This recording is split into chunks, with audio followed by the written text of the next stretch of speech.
family of Idris Adishina. My father is Idris Adishina. I was not sent to school, but some of my age group of Christian, from Christian family, if they see any small signboard or all this, they'll be reading it and be shaking their head. I didn't understand what they were reading because I didn't go to school. When I got home, I asked my father that, Daddy, I wanted to go to school. He gave me a dirty slap. The third day, I went to Ereku Baptist School. Went to the headmaster. I prostrate down for him. I said I wanted to start school here. He said, what about my family? I said my father didn't want to send me to school. He said, why? I said, I don't know. When I said I wanted to go to school, he slapped me. He said, then how am I going to be paying? I said, I will pay. I'll pay the money from money brothers and some cousin give to me. I said, okay. He asked me to come on Saturday, Monday. So I went. How old were you then? I was then, that was 1928 when I was 8 years old. And I started schooling. That was, we call it Abidi Olopwe. In front of Abidi Olopwe. Then in December, I got promotional exam and I crossed to front 2, which is, we call it Ijapa. Front 2 Ijapa. That was 1929. 1930, I crossed to Weketa Yoba. On 3. Yes, 1931, I got passed to standard 1.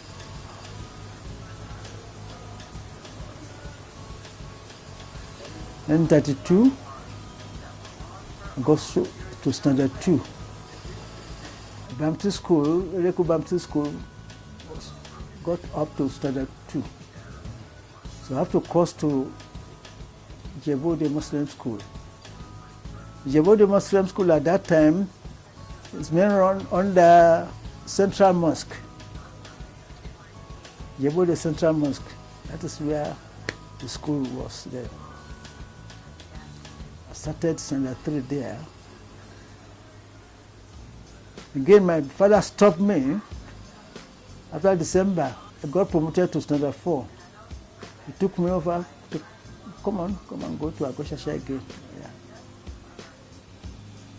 I followed him because I didn't have any power. I can't resist him. He's a very strong, hard disciplinarian. And my mother hasn't power to say, let this boy be. She too is an illiterate. And my father is a tough character, very tough.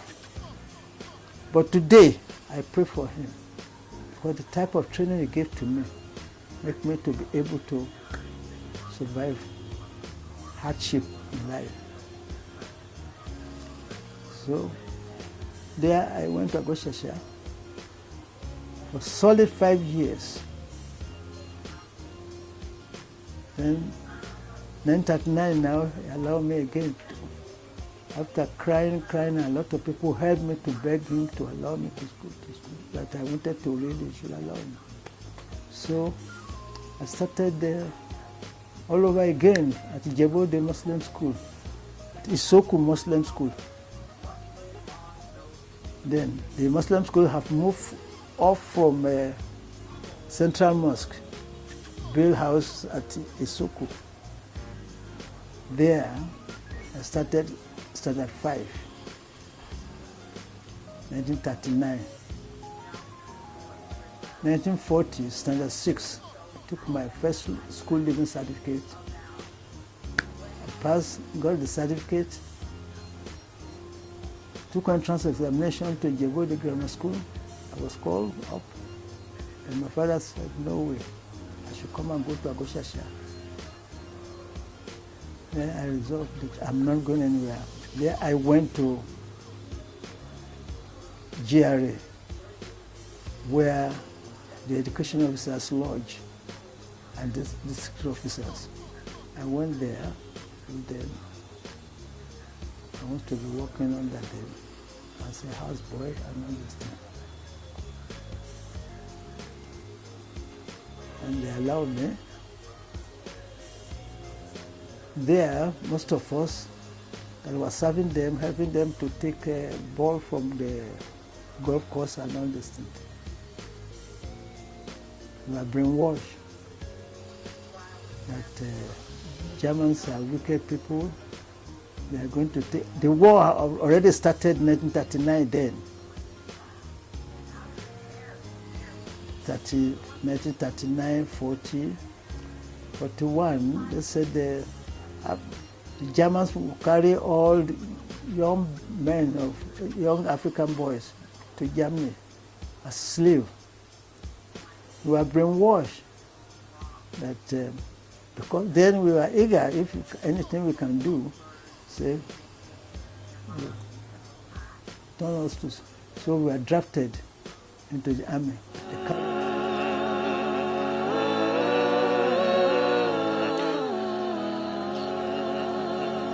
Sent to India on tactical advance party. I was among the tactical advance party from 81st Division from Ibadan to India. Because Japanese have already submarine torpedoes and all this scattered all over Indian Ocean.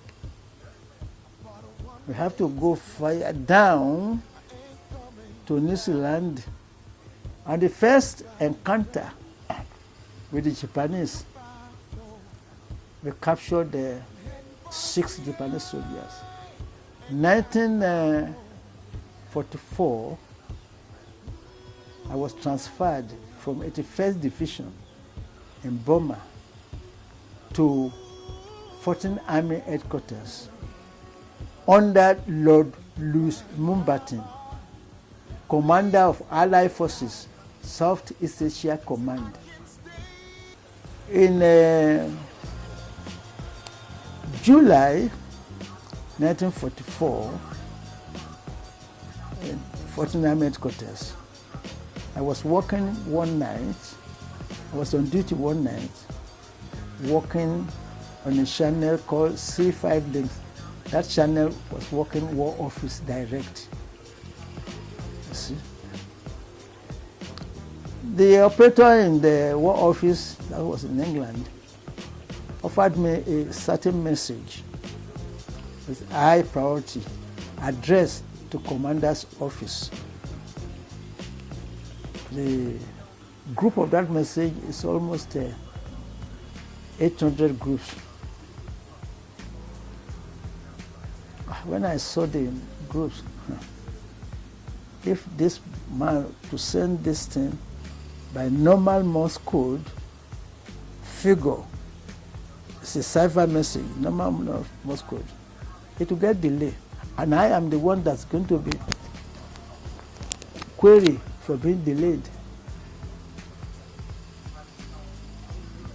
And such message, I'm telling you, if it's delayed for 10 minutes, they are going to shoot you.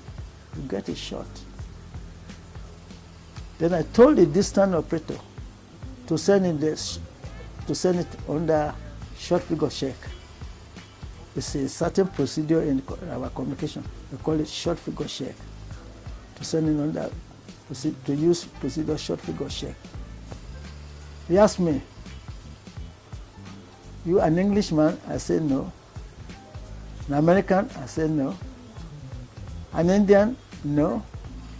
An Arab? No. Then why you? I said nigger. I told him, say, nigger. Say, nigger? Say, yes.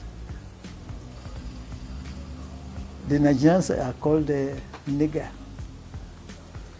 I know he must be shocked. Then he started the message on that short figures by 15 words a minute. I told him to increase the speed. Increase it to 20 words a minute. I told him more, speed more. I was 25 up to 30. I said, He was surprised. When I was receiving the message, I observed there's some officers around me. There are about 5. With my headgear on, I look like this message. They stopped at my machine. After a few minutes, about 3 or 4 minutes, one of them tapped me with his cane. I told the distance operator AS5 that he should wait for 5 minutes. I took off my headgear and discovered they were generals. I said, yes, sir.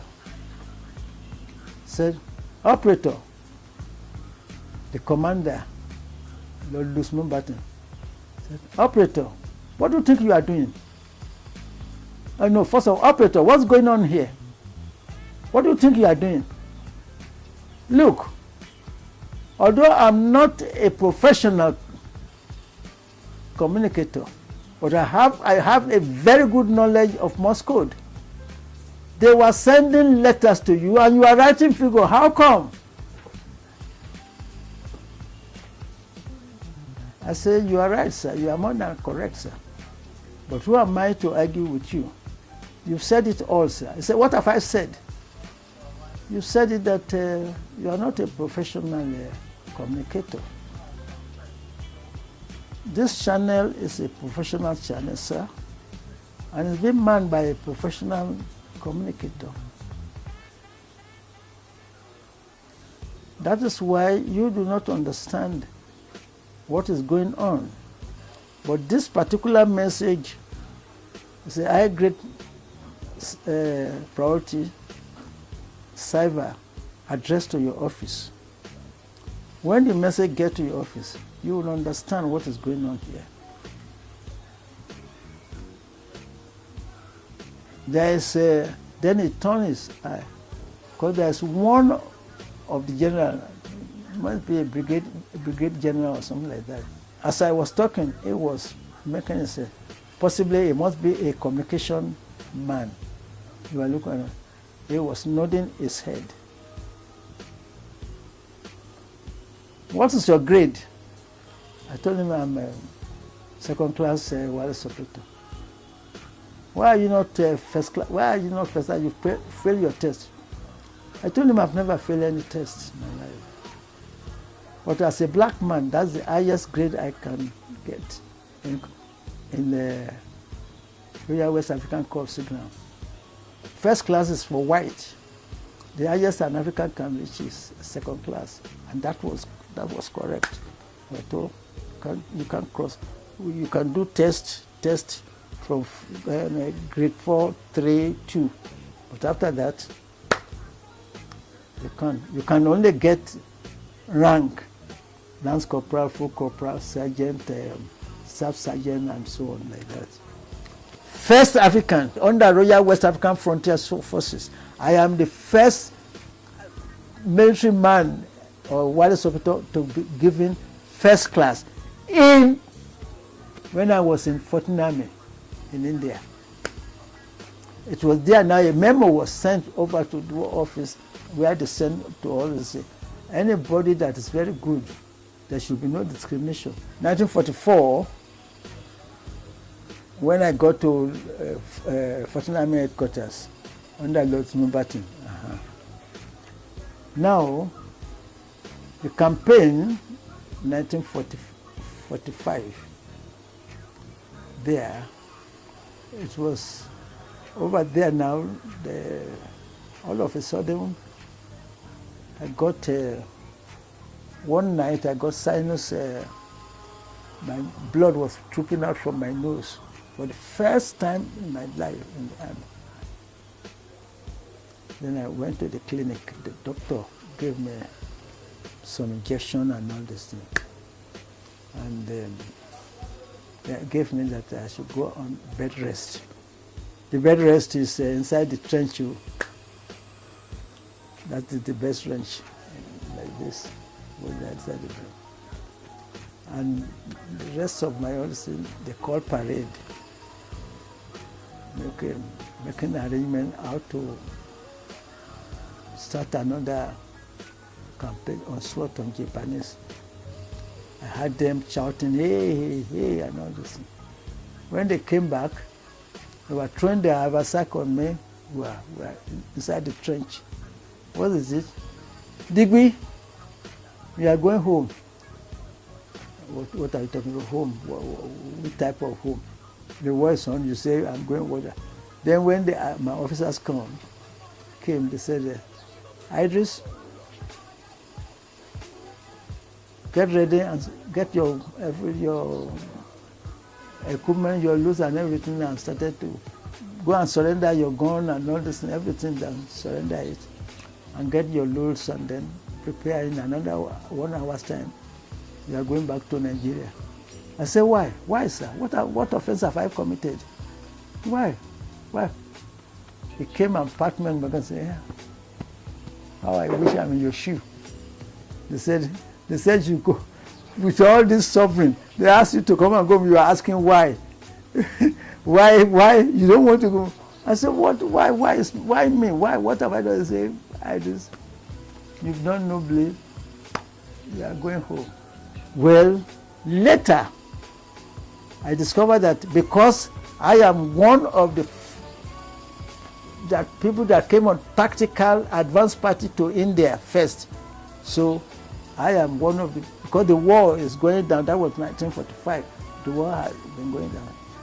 That was how I came back to Nigeria in 1945.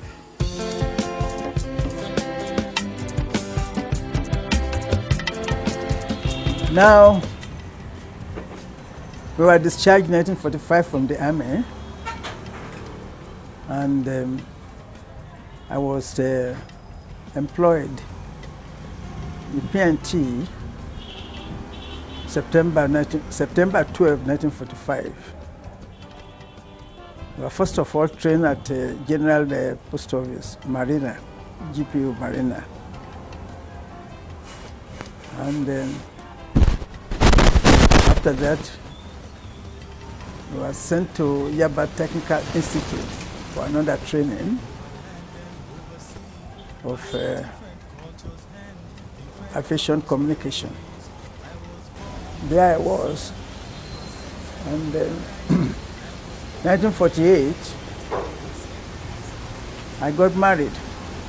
I married my first wife in 1948. Happily, with 6 children, grown up, and with grandchildren. She died 2016, and that's 58 years. 68 years. My second wife married in 1952, just 4 years interval between two. 48, 52, 4 years interval. And that one is still with me up to today. And 52, up from this time, two from 9, 7, that's 67 years. Each of them had 6 children each. Yes, 42 grandchildren and 25 great-grandchildren. 42 plus 25, that's 67. And I want to have 100 before I die. With stars of the night, I was singing 7 goals, 7 beats, 7 carries, 7. You children of our days, you are very, very lucky, particularly with your parents. I won't say my father is a wicked somebody. No, he's not wicked. But he was a hard disciplinarian, very hard one. Can you imagine? I was in Ereko school, standard 2.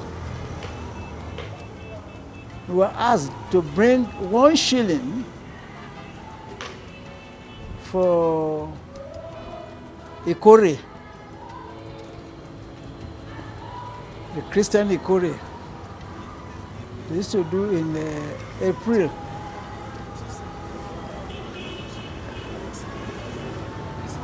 Can anybody remind me the name of Easter celebration? We were asked to bring 1 shilling. And we have been told since January. I continue to tell my father at home, they say we should bring 1 shilling. Everybody should bring 1 shilling. January passed, February, March, towards the ending of March, anybody who doesn't bring his 1 shilling should not come to school. I got home on Friday.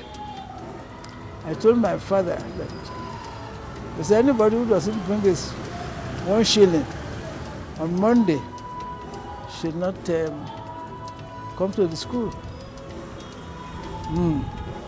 Anytime you talk to him,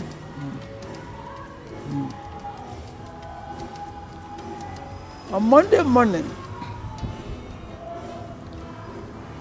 I was preparing my breakfast. When I heard my father, when I heard the people outside say, "Odabo, Akaraba, Odabo, Ekaro, Akaraba, Odabo," that's my father going to work. He used to work in PWD then as head of those laborers. I rush out, ran. I was calling, "Bami, Bami, Bami." He got, people said, "Pa Mojeed is calling you." He stopped on the back. He was riding a Hercules bicycle. He stopped and jumped down. I got close and I said, "Bami, you forgot to leave that 1 shilling of Ikore down for me." You just take the Hercules bicycle and throw it on my head. I and the Hercules bicycle fall down, bagam. I started mashing me. People rush out and say, "Feel." Ask him. He told them, ask him what he did. Wọ́n náà wọ́n ti kí lè ṣe lọ́mọ kó lójoojúmọ́ kó máa lu ẹ̀ kí ṣe kó ṣe kéètù ṣe náàárọ̀ yìí. Ṣé irúkúrú ṣé wọ́n fọkà mú owó Ìkórè wa àti January náà ti ń sọ ẹni ndé mi sọ rí bà mí every time every Friday kí n bá dé ọ̀fọ̀ ẹni bá mú owó Ìkórè wa kó má wá. The last time, this is the last time. Ènìyàn fọ nípa mi wà kó máa wà school. That is okay. Bá mi kì í ti dé láti school ní ìjọ Jímọ̀. Fọ ọmọ ọmọ ká mọ nípa mi wà kó máa wà school o. Mo sọ ẹ bá mi. Kì í gbọ́ fún ọmọ bẹ́ẹ̀ sí kí n fi ọmọ lọ ibi ṣe fún ẹ rush out fún ọba mi mọ̀ Ìkórè rẹ̀ lẹ́gbẹ̀ẹ́.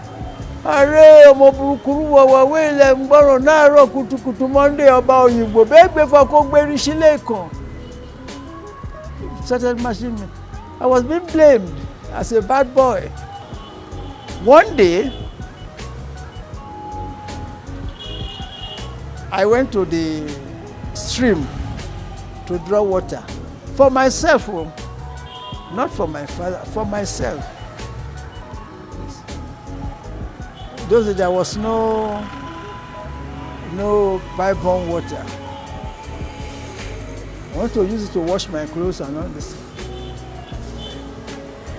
As I was coming, in front of that our house, that place you see small shops and all this, people came out to come and greet me. It was an open place. We used it as a field in those days, playing ball there, tennis, challenging street and all that. As I was coming, I saw my colleagues, my age group, people were there playing peacock egg. Playing. They said, Tunji, come and play. I rushed. I put down my water. They were selling this thing at that time, 1/10 of a penny. Onini, we call it in those days. I bought one. Paid the money. I took it from them. The other person I was, if you knock it, if your own broke the other, you are the one that won. You take that egg. But if it is your own that got broken, the person will take your egg. As I was there, I said, come on, open it now, let it come on. That one was covering it so that he might not open properly. As before I knocked, I just, from nowhere, my father was coming from nowhere, just got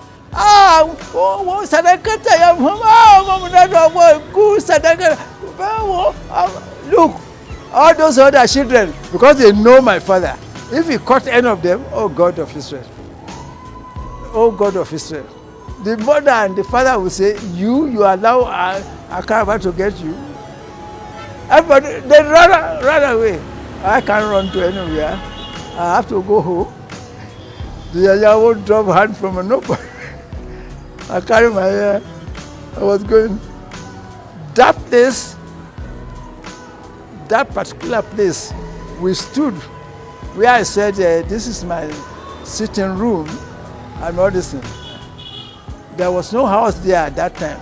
It was backyard. The other side we used to enter, I entered the house. He came in and closed the door. Bam. Put the water down there. He dragged me to that particular person. That place, there was a tree there in those days. We called the tree Igioloson. My father tied me with rope on that tree before he started lashing me with blala at the back.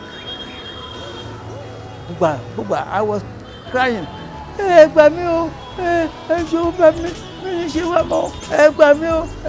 People rushed hard.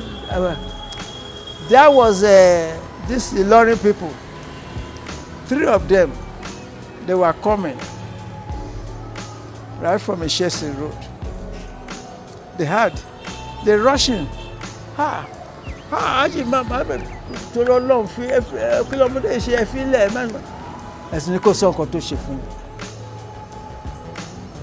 Ask him what he has done. But Abraham, kí ló ṣe?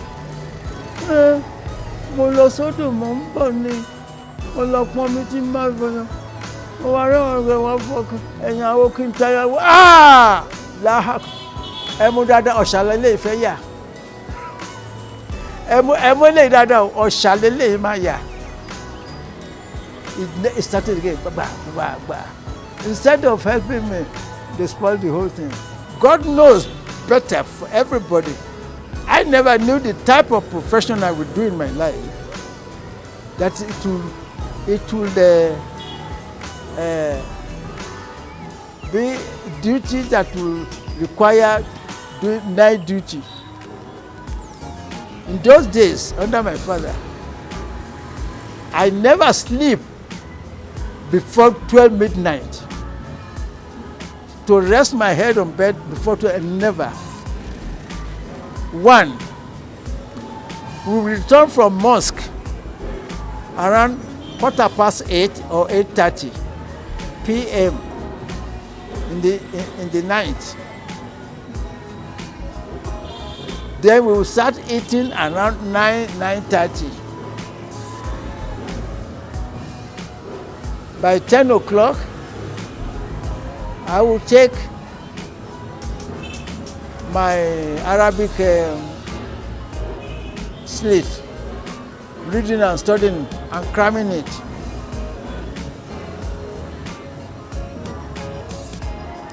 I will be there. If sleep catch me like this, it is bladder that will raise my head up. Yes, under my father. If reading it and sleep catch me, it is bladder that will raise my head up. After that, by 12, I will drop that one, that I should go and sleep. Because I used to be first, I didn't want anybody to beat me in the class. It's that time that I will take my book and be reading, studying, making my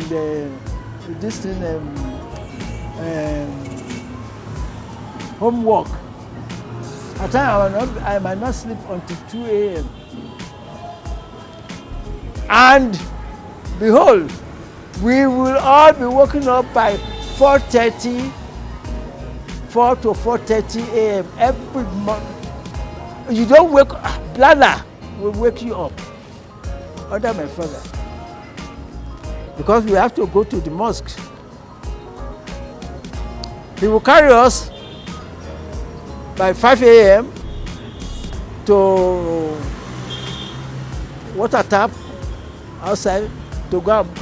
All of us are not himself very early. From that place, we bath and then we will cross to the mosque. Worship by 6 a.m., 6:15 to 6:30, we are back home to prepare for school. All this that I am telling you, this type of training that I've had under my father helped me both in the army and my career in the civil service. I never knew that the job I'm going to do both in the army will need night duty. I am somebody I never used to sleep on night duty. Sound health is what is important in life. And you have to be very, very careful to what you take. And taking precaution, yes. Because we talk about God grace, God grace, God grace. Yes. You will not say God grace, and you want to cross road and not to look left and right. If you do that, you will see that there will be no grace for you. You will be hit by car or by Okada. Yes. God grace means look left, look right before you cross. When you see danger, then you wait. That is the grace. What I eat, I look after it. When my wives are not with me, and in most cases during my civil life, they are not with me, I used to leave them at home with their children. Go and transfer all the day. I go to the market myself, cook my food by myself. I don't look for any friend to help me cook or somebody, co-workers that we live together to help me come and cook. No. Because the way they were brought up in their home might be different to the way I am brought up and I'm used to.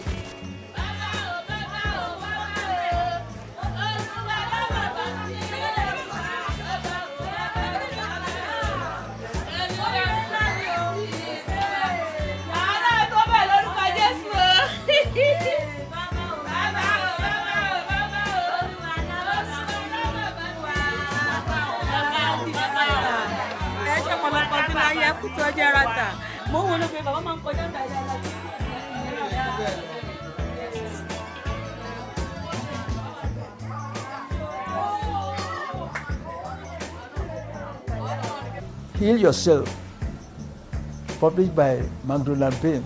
He wrote that book at the age of 85.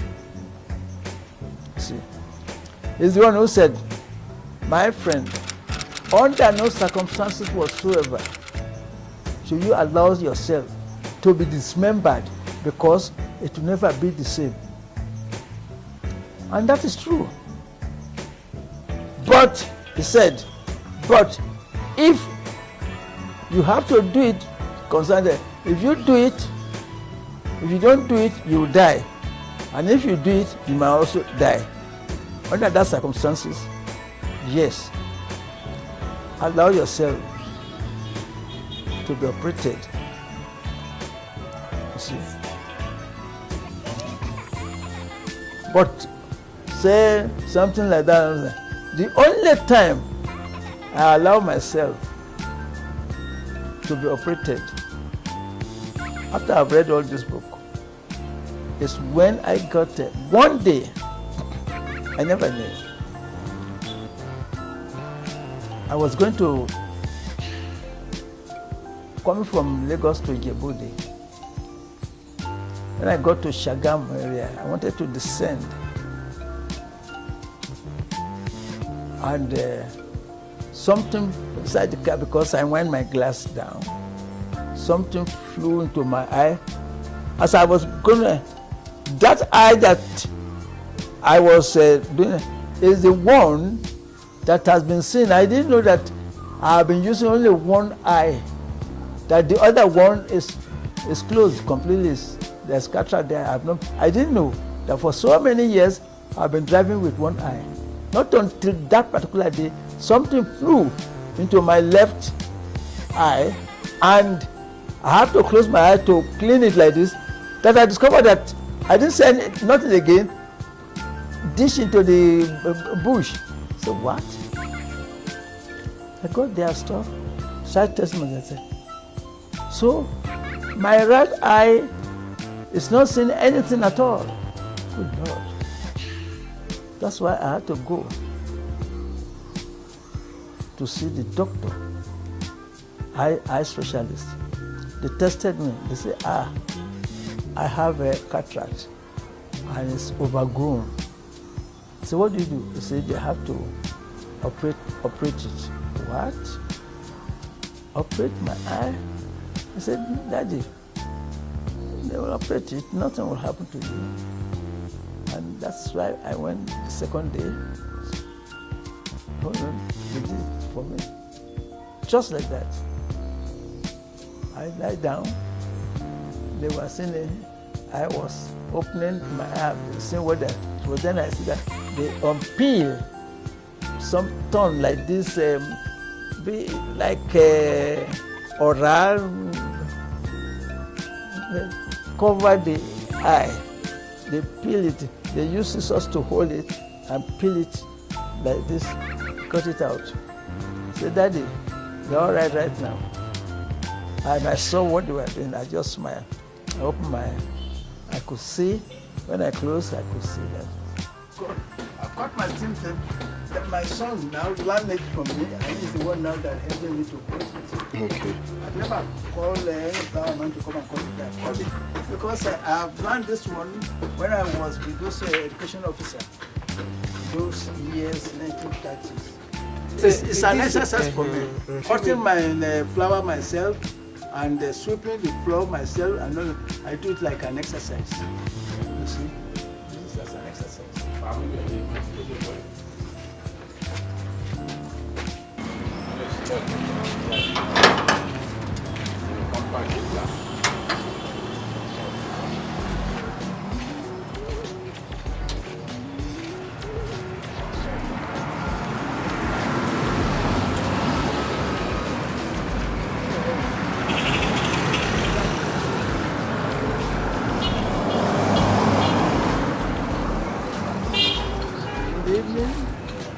Celebration, we sit down here outside, enjoying ourselves, drink some minerals with my children, and see people going up and down.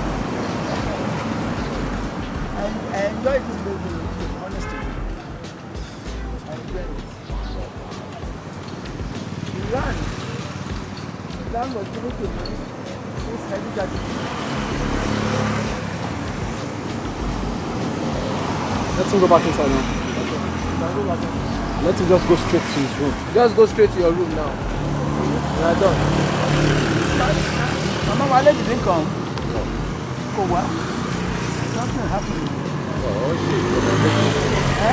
Okay, come on, let me tell you.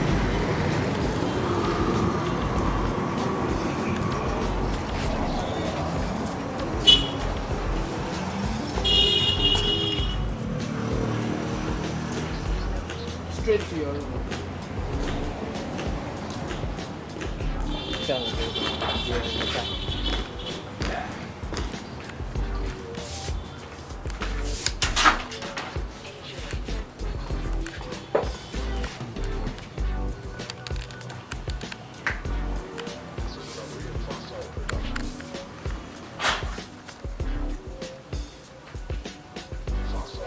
So, yes, you did. That's all. So, you went there. Shall I leave?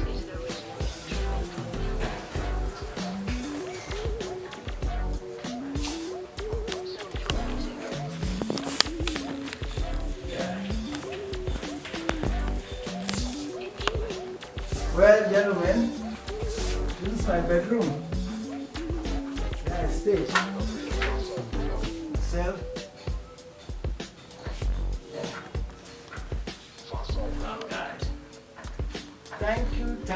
Thank you very much. God bless you. No instrumental. Soulful music.